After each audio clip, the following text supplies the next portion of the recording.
Halo Sobat Investor, selamat datang di podcast 100% dan di channel Dodi Bicara Investasi. Hari ini adalah minggu terakhir di bulan April, artinya sebentar lagi kita akan dapat gajian, serta karena sudah dekat dengan Hari Raya Lebaran, kita akan mendapatkan bonus THR. Nah, siapa di sini yang sudah dapat bonus THR? Boleh tuliskan ya di kolom komentar. Salah satu ketakutan dari Sobat Investor dan juga saya pribadi adalah bagaimana caranya agar gaji dan bonus yang kita terima itu tidak habis begitu saja dan kita masih bisa menyisihkan untuk investasi. Di video ini saya akan menjelaskan pada Sobat Investor beberapa cara untuk mengatur gaji dan bonus yang kita terima agar pos untuk investasi itu selalu ada, dan juga saya akan menjelaskan bagaimana sih caranya mengatur atau merencanakan investasi agar tujuan-tujuan kita di masa yang akan datang bisa terus tercapai.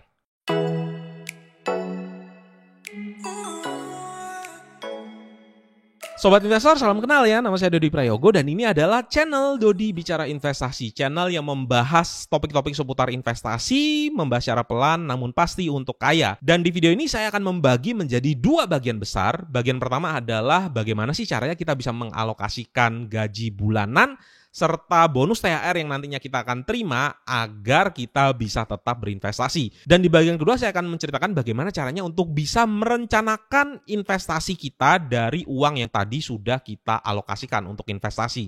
Agar investasi kita di masa yang akan datang bisa sukses sesuai dengan tujuan investasi dan juga sesuai dengan profil resiko.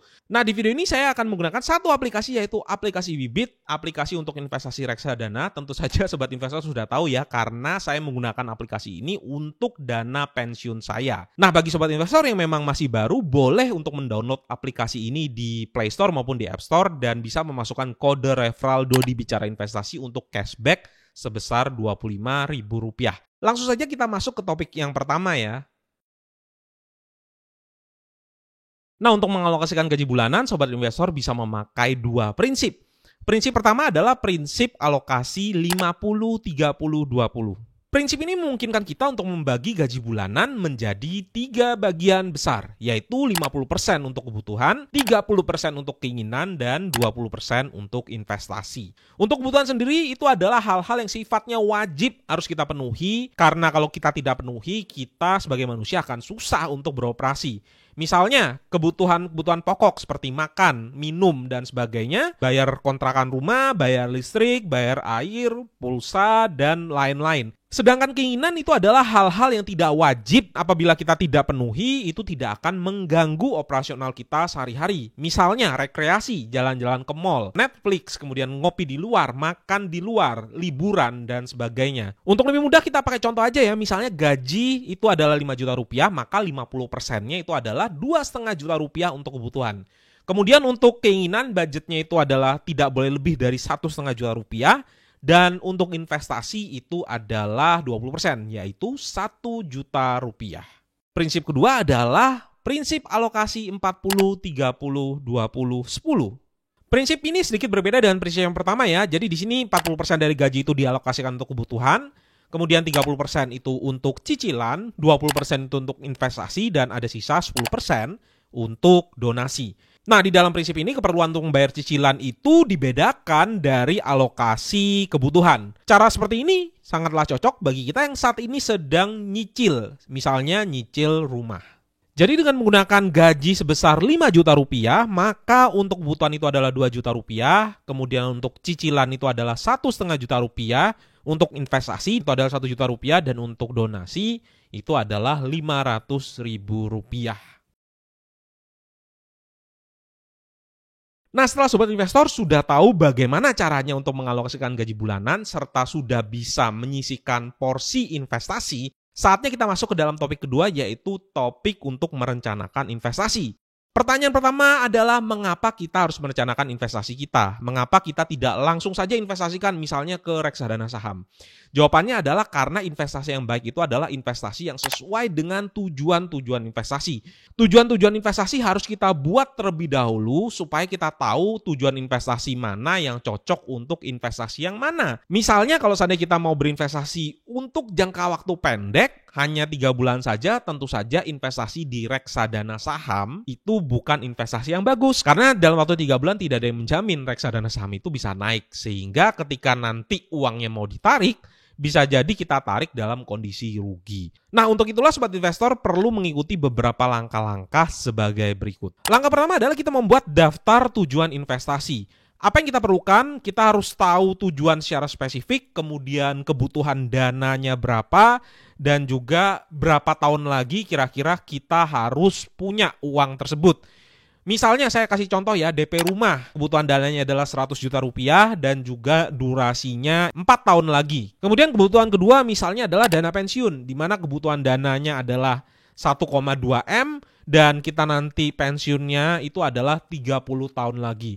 Nah, jangan lupa ya sobat investor, kalau seandainya sobat investor juga ada utang itu juga harus kita masukkan sebagai daftar tujuan investasi. Tujuan kita adalah ingin melunasi utang-utang yang ada. Misalnya, sobat investor punya hutang pay later sebesar 750.000, kemudian ada hutang kartu kredit sebesar 2 juta rupiah. Langkah kedua adalah sobat investor harus memprioritaskan terlebih dahulu mana yang paling urgent untuk dialokasikan dana dan mana juga yang mungkin bisa kita tunda. Dan hutang yang bunganya tinggi seperti pay later maupun kartu kredit itu harus menjadi prioritas utama. Alasannya sangat simpel, misalnya kita punya utang kartu kredit, kita harus bayar bunga sebesar 2% per bulan, artinya itu setara dengan 24% per tahun. Kalau seandainya kita tidak bayar terlebih dahulu dan kita pilih untuk investasi, yang terjadi adalah bunga dari investasi kita akan kalah dengan bunga utang. Jadi kita harus selesaikan terlebih dahulu hutang kita yang ada.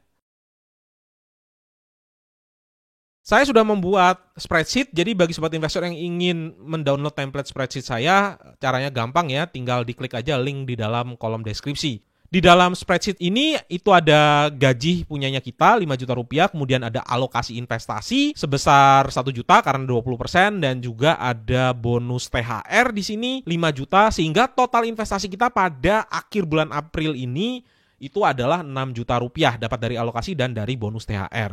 Nah, dari 6 juta ini tadi sobat investor harus lunasi terlebih dahulu hutang pay later dan hutang kartu kredit. Nah, dari sini nanti kita akan gunakan untuk investasi ya. Kalau saya pribadi, saya lebih suka untuk menyelesaikan tujuan investasi itu terlebih dahulu secepat-cepatnya. Tapi kalau seandainya sobat investor mau memecah pun, misalnya mau ditaruh di DP rumah dan juga ditaruh di dana pensiun, juga tidak masalah selama kebutuhan minimum nabung rutin untuk DP rumah itu bisa tercapai. Nah, kita akan coba lihat aplikasi dari Bibit ya.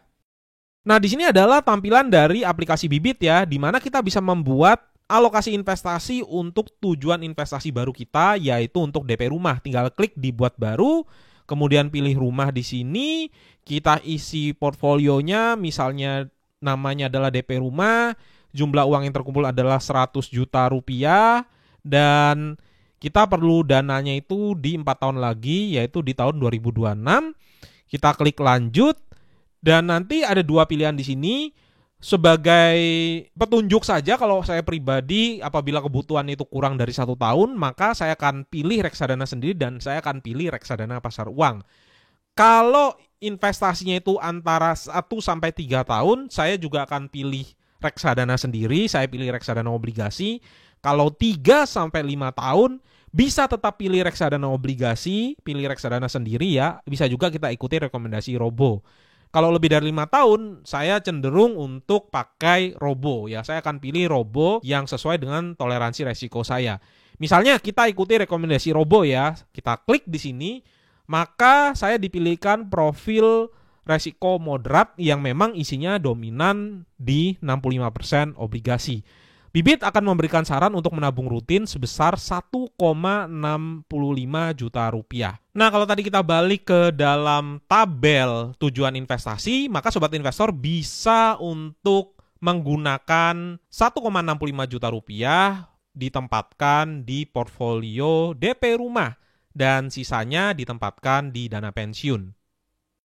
Nah, bagi sobat investor yang ingin tahu lebih lanjut tentang bagaimana caranya memakai aplikasi Bibit serta bagaimana juga caranya untuk memilih reksadana, di sini saya sudah punya satu video yaitu belajar reksadana dari nol dan juga ada satu video tentang bagaimana cara pakai aplikasi Bibit. Sobat investor bisa lihat video ini lebih lanjut lagi supaya bisa berinvestasi dengan baik. Nah, itu tadi adalah pembahasan dari video ini dan semoga Sobat Investor bisa lebih mantap lagi dalam mengalokasikan gaji serta merencanakan investasinya. Jangan lupa apabila Sobat Investor ingin berinvestasi reksadana bisa download aplikasi Bibit, kode referralnya adalah Dodi Bicara Investasi. Sampai jumpa kembali di episode-episode selanjutnya. Bye!